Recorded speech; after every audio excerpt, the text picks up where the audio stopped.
নমস্কার, আপনারা দেখছেন ওঙ্কার বাংলা। আপনাদের সঙ্গে রয়েছে আমি সৌমি। নজর রাখবো গুরুত্বপূর্ণ খবরের দিকে। জলপাইগুড়িতে এসআইআর নিয়ে সংশ্লিষ্ট আধিকারিকদের সঙ্গে গুরুত্বপূর্ণ বৈঠক জাতীয় নির্বাচন কমিশনের। হাজির অপহরণ এবং খুনের মামলা অভিযুক্ত বিডিও রাজগঞ্জ।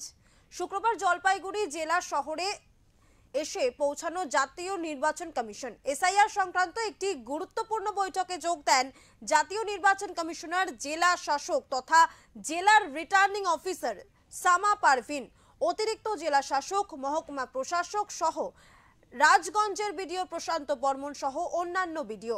উল্লেখ্য, এই বিডিও প্রশান্ত বর্মনের বিরুদ্ধেই কলকাতার বিধাননগর দক্ষিণ থানায় অপহরণ এবং খুনের মামলা রুজু হয়েছে।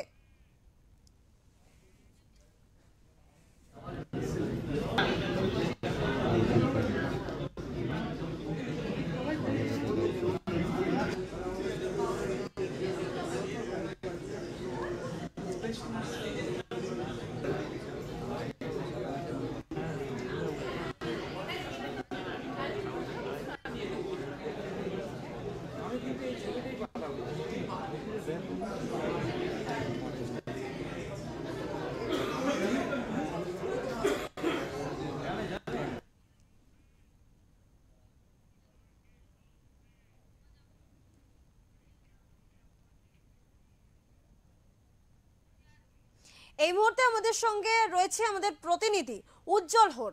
উজ্জ্বল, তোমার থেকে জানতে চাইবো যে এসআইআর এর মতো একটি গুরুত্বপূর্ণ বৈঠক যেখানে জাতীয় নির্বাচন কমিশনের টিম রয়েছে, ঠিক সেখানে খুনের মামলায় অভিযুক্ত বিডিও প্রশান্ত বর্মন উপস্থিত রয়েছে। কিভাবে সম্ভব এই ঘটনা এবং রাজনৈতিক মহল কিভাবে দেখছে এই বিষয়টি? না দেখো, যেটা ইতিমধ্যেই একটা শোরগোল পড়েছে গোটার রাজ্য জুড়ে, রাজনৈতিক মহল যেরকম পড়েছে, প্রশাসনিক মহলও কিন্তু সেই চাঞ্চল্যটা ছড়িয়েছে। কারণ এফআইআর হওয়ার পরে, যখন এফআইআর মানে নির্দিষ্ট ধারায় অপহরণ এবং খুনের মামলা রুজু হয়েছে এই রাজগঞ্জের বিডিও প্রশান্ত বর্মনের বিরুদ্ধে, এবং পুলিশ ইতিমধ্যে দাবি করেছে যে খুনের সাথে সরাসরি যুক্ত থাকার বিভিন্ন তথ্য প্রমাণ বিধাননগর সাউথ যে থানা রয়েছে সেখানে তারা তদন্তকারী অফিসাররা ইতিমধ্যে সেটা নিজেদের হাতে পেয়েছেন। তারপরেও কি করে একজন বিডিও আজকে জাতীয় নির্বাচন কমিশনের মুখ্য নির্বাচন কমিশনার গণেশ কুমার ওখানে উপস্থিত ছিলেন, সেখানে সেই অভিযুক্ত বিডিও আছেন রাজগঞ্জের বিডিও, এবং এরপরেও তিনি যে প্রকাশ্যে যে মিডিয়ার সামনে যে কথাগুলো, সংবাদ মাধ্যমের সামনে যে কথাগুলো বলেছেন, তাতে তিনি দাবি করেন সম্পূর্ণ নির্দোষ। তিনি বিধাননগর সাউথ পিএসের যেখানকার ঘটনা, যে ঘটনাস্থল যেখানে কলকাতার সেই স্বর্ণ ব্যবসায়ী খুন হয়েছে, সেখানে তিনি আদৌ যাননি। তার বক্তব্য হচ্ছে এগুলো ভিডিও বানানো হয়েছে এবং তাকে ফাঁসানো হয়েছে, চক্রান্ত করা হচ্ছে। যেহেতু তিনি তার ব্লক রাজগঞ্জ ব্লকে অনেক ভালো কাজ করেছিলেন, সেই জন্য একটি শ্রেণী তাকে ফাঁসিয়ে দেওয়ার চেষ্টা করছে। সব থেকে বড় কথা, আমরা যেটা আইনের ভাষায়, যেটা রাজনৈতিক মহল থেকে শুরু করে আদালতে যে সমস্ত আইনজীবী মহল রয়েছে, তারা বলছে একটি এফআইআর হওয়ার পরে, অপহরণ এবং খুনের মামলা রুজু হওয়ার পরে এত ঘন্টা কাটার পরেও তিনি গ্রেপ্তার হলেন না। অথচ একজন সাধারণ নাগরিকের ক্ষেত্রে কি একই ধারা যদি প্রয়োগ করা হয়, সেই ক্ষেত্রে সেই নাগরিকের কি করা হয়? সুতরাং একদিকে যেরকম সামাজিক মাধ্যম, সমাজে, প্রশাসনিক মহলে, রাজনৈতিক মহলে কিন্তু আজকে একটা চাঞ্চল্য ছড়িয়েছে। এই প্রকাশ্যে বিডিও প্রশান্ত বর্মন, রাজগঞ্জের বিডিওকে আজকের এই জাতীয় নির্বাচন কমিশনের বৈঠকে উপস্থিত থাকতে দেখা এবং প্রকাশ্যে তিনি সংবাদ মাধ্যমের সাথে দীর্ঘক্ষণ কথা বলে আবার সশরীরে কিন্তু নিজের রাজগঞ্জ ব্লকে ফিরে যাওয়া। ধন্যবাদ উজ্জ্বল।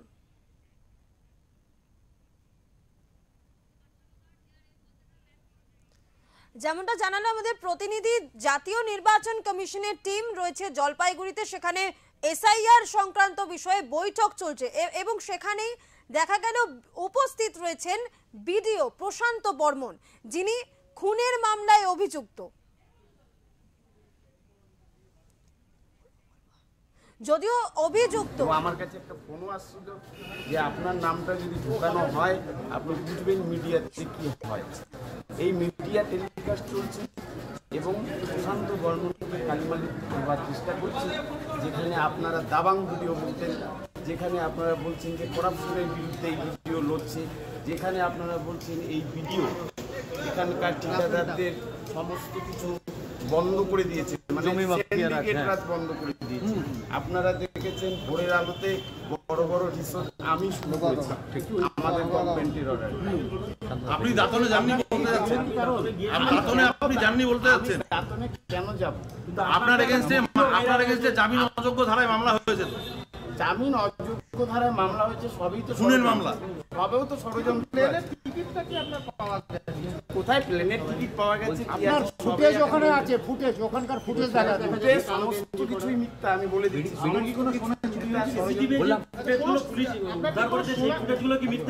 দেখুন এখন বর্তমান যুগে কার ছবি কে কিভাবে ফুটেজ ব্যবহার করছে, আর আমার ছবি আজকে শুধু নয়, আমার ছবি কালচিনি থেকে শুরু করে সবখানেই আছে, আপনাদের মিডিয়া অনেক